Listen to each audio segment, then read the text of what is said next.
Mesdames et messieurs, merci de prendre le rendez-vous sur Eden TV. C'est l'heure de l'information. Il est 13 heures. Bienvenue à toutes et à tous au sommaire. Moment d'échange entre le président de la République et les parlementaires. Aujourd'hui au Palais de la Marina. Au menu, la révision du code électoral et la révision de la Constitution béninoise. Insalubrité à Dantokpa Sofladoto, impossible de respirer les frais.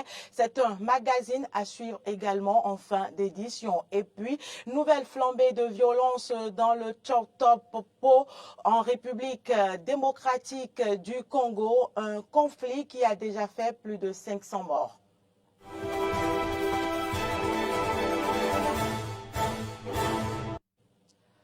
Merci pour l'attention. Je l'annonçais dans les titres et comme annoncé, le président Patrice Talon est au contact des députés béninois, une rencontre qui se fera en 3 temps au Palais de la Marina. Le chef de l'État recevra premièrement les députés de l'opposition, soit les démocrates, puis s'en suivront respectivement ceux de l'Union progressiste, le Renouveau et du Bloc républicain. La révision de la Constitution et la relecture du code électoral ordonné par la Cour constitutionnelle sont les principaux sujets qui seront débattus au cours de ces différentes assises.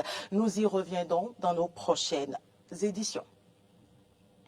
La vice-présidente du Bénin, toujours en Ouganda, pour le 19e sommet des nations non alignées, Mariam Tchabi Talata Zimé, participe également au sommet du G77 plus Chine, où elle représente le président Patrice Talon. En marge de ces assises, la vice-présidente du Bénin a reçu en audience son homologue vice-présidente du Vietnam et le président du Sri Lanka. C'était en présence du ministre des Affaires étrangères. Les détails.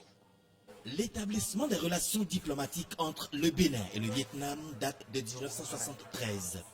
Le Vietnam est champion dans la production de certaines céréales, notamment le riz, le maïs, et est le leader mondial de la production des noix de cajou.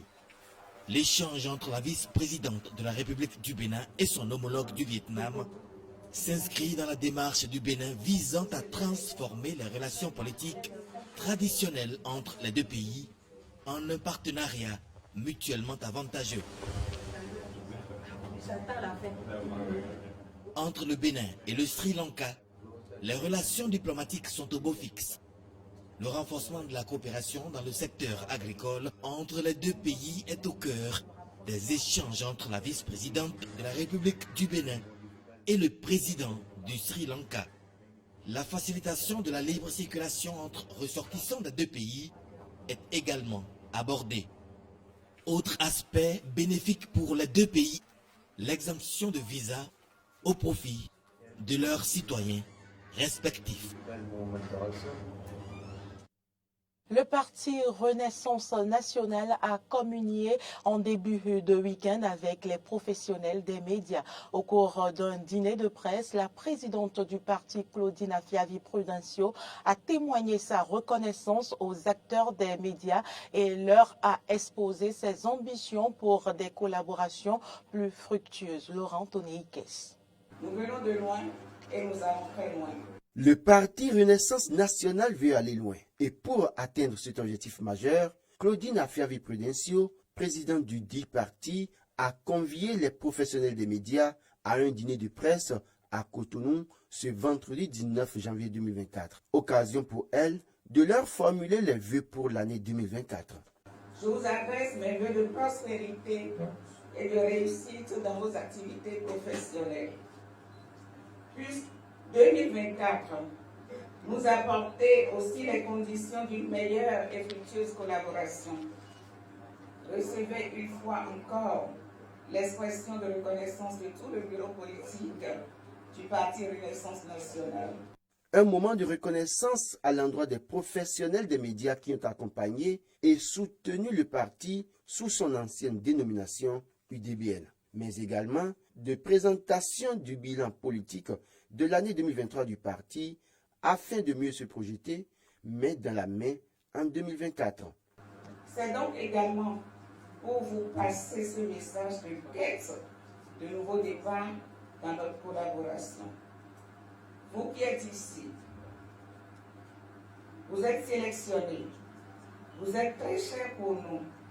Je voudrais vous réitérer nos remerciements pour votre accompagnement et profiter de l'occasion pour vous demander de faire davantage pour nous et pour le peuple béninois que nous défendons tous. RN Renaissance Nationale n'est pas à confondre avec RN Rassemblement National de Marine Le Pen, a précisé Maître Cyril Dikuy, vice-président du parti. Notre nationalisme n'est pas un nationalisme d'exclusion. Nous sommes nationalistes pour réunir, c'est-à-dire pour mettre en valeur ce qui peut faire la promotion de notre pays. Le directeur de la communication du parti a quant à lui rappelé aux professionnels des médias les objectifs du parti déclinés en 6 points. La vision pour les prochaines années est claire. Claudine Afiavi-Prudencio et les siens n'entendent pas baisser les bras face aux défis. Et pour relever les défis, ils comptent sur les professionnels des médias, partenaires privilégiés. La collaboration doit aller plus loin avec des fruits plus éloquents et plus impactants.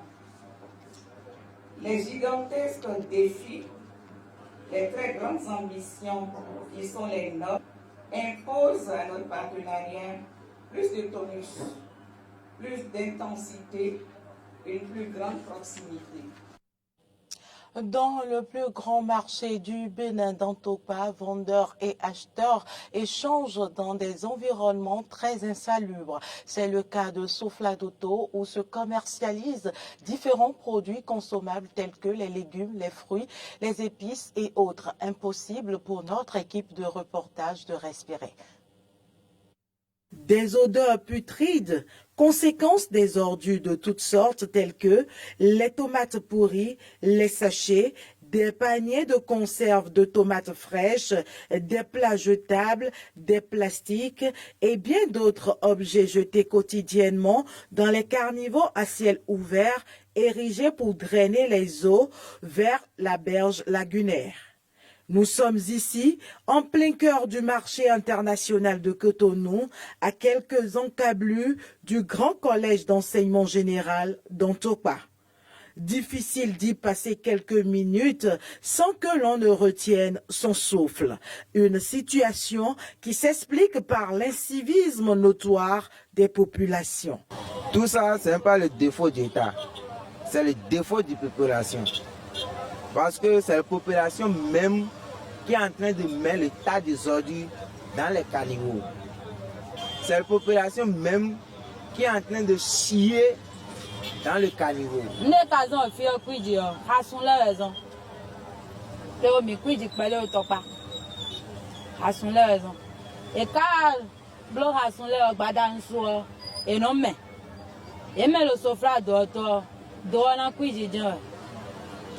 Doka kuidio mi da sula sin u ena kuya wa gbasanu mi kwa donc e ka je poubelle au fin ba mi he mi na be ha son de mi be de me ba go mi na lebo bero gbangba mi bero gbangba temi ono jan mi pale pale temi ka jan mi on mi no ze bolon kon lo so flado me e mi da lo bulo ame Same et l'on be kon sofla domeno same.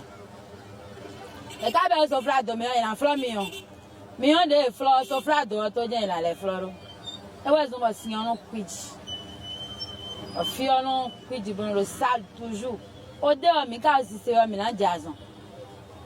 O fe to melele de ni e je same on. Fi e ton le yen mi e ina se kuchu obo yin do to me. Fe se e ton le. Fia fonte egbe na do o dele de ton to na soro fogun gbon de bu aka ifidele to na do fogun gbon bolon we si normal e ka so fra do to kwiji je mi no tegbe mi ka lo mo e ma se ya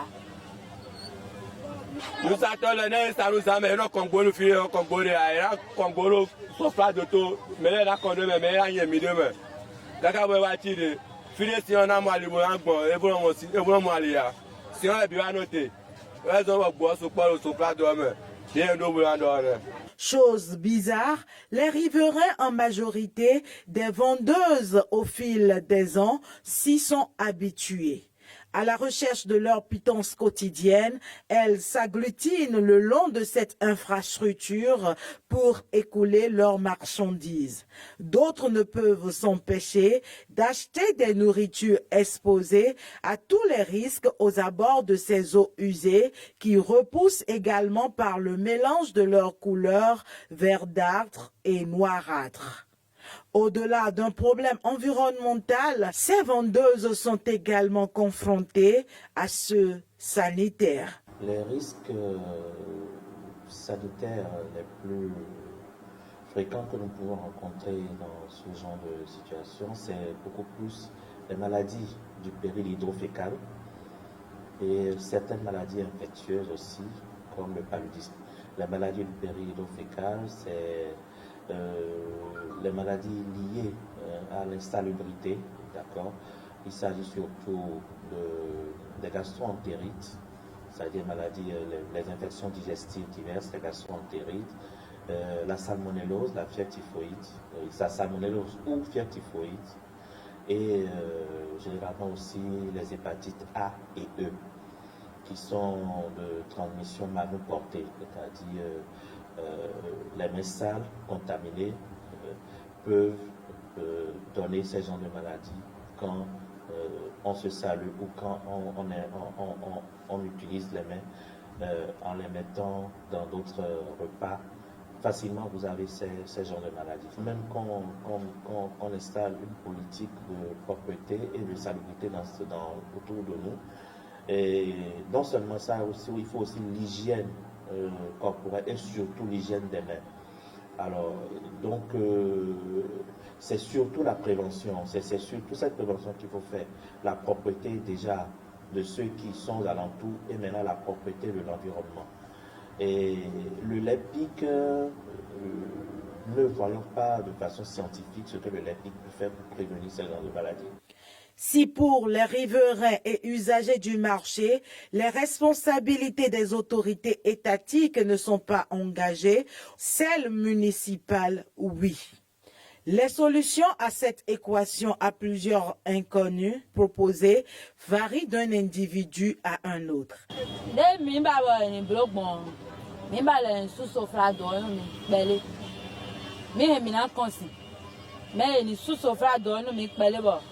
Ni esu sovrado mais na zera sun do filion e na do me on choe lo poubelle do te ba na be sun ko lo poubelle me choe e lo be sun ko kon lo sovrado me ene we zo mi kwiji ro topa me le sa no sovrado to bo yen mi an mo me le sa no zoga bo la yen mi bo la ze se do sovrado me an ene le zo mi kwiji ro topa tam. Les faits représentent les faits, on renvoie tout le monde. Et on met les sécurités à 24 heures sur 24 heures sur le bord de tous les caniveaux. Mais on vérifie où on a comme l'ombre là, où on a pas pour mais on a besoin de faire mais là bien vous. Mais là maman y a pas besoin de ça on timba. Face à cette insalubrité qui dépasse l'entendement, des témoignages sur le terrain ont confirmé la présence fréquente des agents de la Société de gestion des déchets solides. La preuve, nous avons aperçu des équipes qui s'attellent au ramassage des déchets sur le terrain. Des actions qui peinent à donner des résultats concrets face au récidivisme et à l'insouciance des populations.